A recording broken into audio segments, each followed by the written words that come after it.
السلام علیکم۔ آج ہم اس قوم کے بارے میں بات کریں گے جس کی پیشن گوئی نہ صرف قرآن میں کی گئی بلکہ توریت اور انجیل میں بھی اس قوم کا ذکر ملتا ہے۔ ایسی قوم جو دنیا میں تباہی مچا دے گی، ایسی قوم جو پوری دنیا کا پانی پی جائے گی، ایسی قوم جو ہر چیز کو فنا کر دے گی۔ اس قوم کا نام یاجوج اور ماجوج ہے۔ یاجوج اور ماجوج حضرت نوح علیہ السلام کے تیسرے بیٹے یافیس کی اولاد میں سے ہیں۔ یہ لوگ شمالی مشرقی ایشیا میں زندگی بسر کیا کرتے تھے اور اپنے ارد گرد کے علاقوں پر ہمیشہ وحشیانہ حملے کیا کرتے تھے۔ ان کی آبادی چین سے مغرب میں ترکستان تک پھیلی ہوئی تھی۔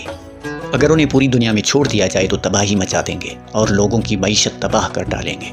ان میں سے ہر کوئی آدمی اس وقت تک نہیں مرتا جب تک اپنی 1000 یا اس سے زیادہ اولاد نہ دیکھ لے۔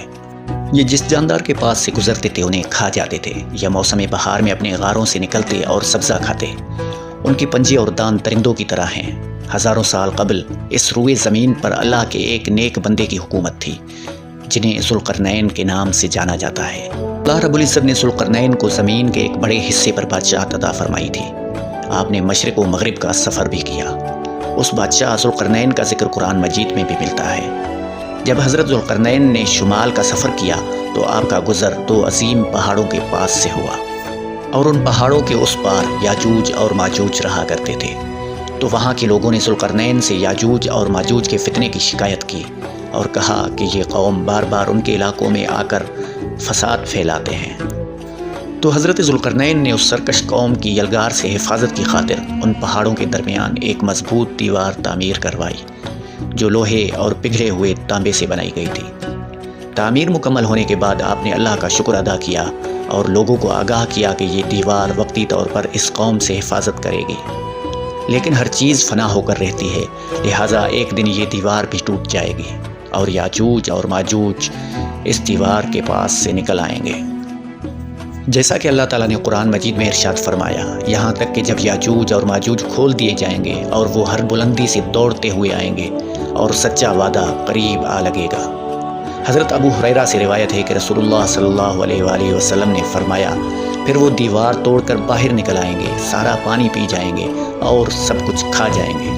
لوگ قلعہ بند ہو جائیں گے، ان کے اگلے افراد بحر عبریہ سے گزریں گے تو اس کا سارا پانی پی جائیں گے، اور ان کے آخری افراد جب وہاں سے گزریں گے تو کہیں گے کہ کبھی یہاں پر پانی ہوا کرتا تھا۔ اور حضرت عیسیٰ علیہ السلام اور ان کے ساتھی محصور ہو جائیں گے، یہاں تک کہ بیل کا سر تمہارے 100 دیناروں سے بھی زیادہ قیمتی ہوگا۔ وہ پوری دنیا میں قتل و غارت کریں گے، اس کے بعد اپنے تیر آسمان کی طرف پھینکیں گے جنہیں اللہ خون لگا کر نیچے پھینکے گا، تو وہ کہیں گے ہم نے آسمان والوں پر بھی غلبہ پا لیا جس طرح ہم اہل زمین پر غالب آئے۔ ایک روایت میں ہے کہ بے شک یاجوج اور ماجوج روزانہ دیوار توڑتے رہتے ہیں۔ جب وہ مکمل ٹوٹنے کے قریب ہوتی ہے تو انہیں سورج کی روشنی نظر آتی ہے۔ اتنے میں ان کا بڑا کہتا ہے چلو باقی کل توڑیں گے، تو اگلے دن اللہ اس دیوار کو پہلے سے بھی زیادہ مضبوط بنا دیتا ہے۔ جب ان کی قید کی مدت ختم ہو جائے گی اور اللہ انہیں لوگوں کے سامنے ظاہر کرنا چاہے گا تو اس دن جب وہ سورج کی شعاعیں دیکھیں گے تو ان کا بڑا کہے گا چلو انشاءاللہ باقی کل توڑ دیں گے۔ وہ اگلے دن آئیں گے تو انشاءاللہ کہنے کی برکت سے دیوار اتنی ہی ہوگی جتنی چھوڑ کر گئے تھے۔ یوں وہ باقی دیوار توڑ کر باہر آ جائیں گے۔ دیوار توڑنے کے بعد یہ زمین میں خوب قتل و غارت گیری کریں گے اور یہ سب قیامت کے قریب ہوگا۔ اس کے بعد حضرت عیسیٰ علیہ السلام یاجوج اور ماجوج کے لیے ہلاکت کی دعا فرمائیں گے تو اللہ ان کی گردنوں میں کیڑے پیدا فرمائے گا جس سے یہ فوراً مر جائیں گے۔ پوری زمین پر ان کی لاشوں کی بدبو پھیل جائے گی۔ پھر اللہ ایک قسم کے پرندے کو بھیجے گا جو ان کی لاشیں اٹھا کر جہاں خدا چاہے گا پھینک کر آئیں گے۔ یوں یاجوج اور ماجوج کا خاتمہ ہو جائے گا۔